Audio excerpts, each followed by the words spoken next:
It's getting hot in here, so here are ways to stay cool using physics. Number 1, radiative control. Close your curtains or blinds during sunlight hours to drastically reduce radiative heat gain. Sunlight enters as shortwave radiation, which passes easily through glass, and once it's absorbed by internal surfaces, it's re-emitted as long-wave infrared heat, which glass traps indoors. So blocking this sunlight at the source prevents the room from heating up in the first place, and in the same way, opening windows at night allows the stored heat to escape through convection. Number 2, thermal mass management. My house was built in 1910 and it's made of brick, so RIP me. Building materials like brick and stone have a high specific heat capacity, which means that they absorb massive amounts of thermal energy during the day and release it slowly overnight. That's great in winter, but not so great in 30-degree heat. That's 86 in Fahrenheit. So preventing these structural materials from heating up in the first place drastically reduces the amount of stored heat that's later radiated into your living space. According to the first law of thermodynamics,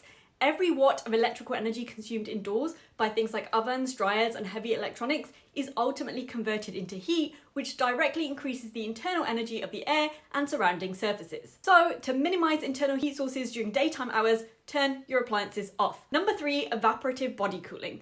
Use a fan on your body to enhance convective and evaporative cooling. Moving air strips away the warm boundary layer of air around your skin, increasing heat loss according to Newton's law of cooling.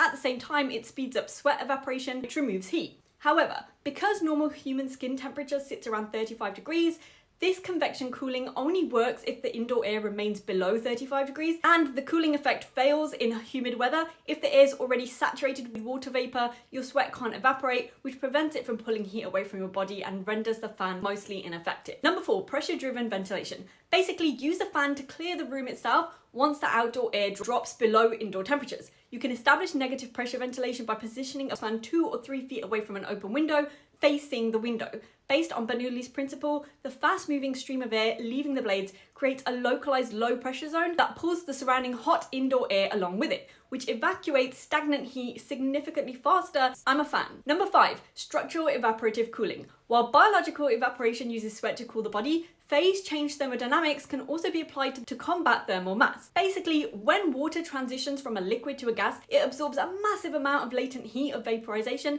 directly from the surface that it touches. So you can combat this by spraying down hot external stone patios, brick walls or roofs, which forces evaporating water to extract the thermal energy from the building structure before it can radiate outdoors. And indoors, you can apply the same principle by hanging a damp sheet or towel over an open window. As hot outside air blows through the wet fabric, the water evaporates by absorbing heat directly from the passing air, which chills it before it enters the room. Number 6, conductive heat transfer. The rate of thermal energy transfer depends on direct physical contact between two masses and the thermal conductivity of the material. Because air has a very low thermal conductivity, relying solely on fans has its limits. In contrast, liquids and dense solids have high thermal conductivity, which means that they can remove heat much faster. So applying ice packs or cold compresses directly to high blood flow areas like the neck, wrists, or groin uses conduction to rapidly pull thermal energy out of the bloodstream. Also, sitting or sleeping on a high conductivity surface, like a cold tile floor, allows your body to dump heat directly into a cooler solid medium. Good luck everyone, keep asking questions, never stop learning,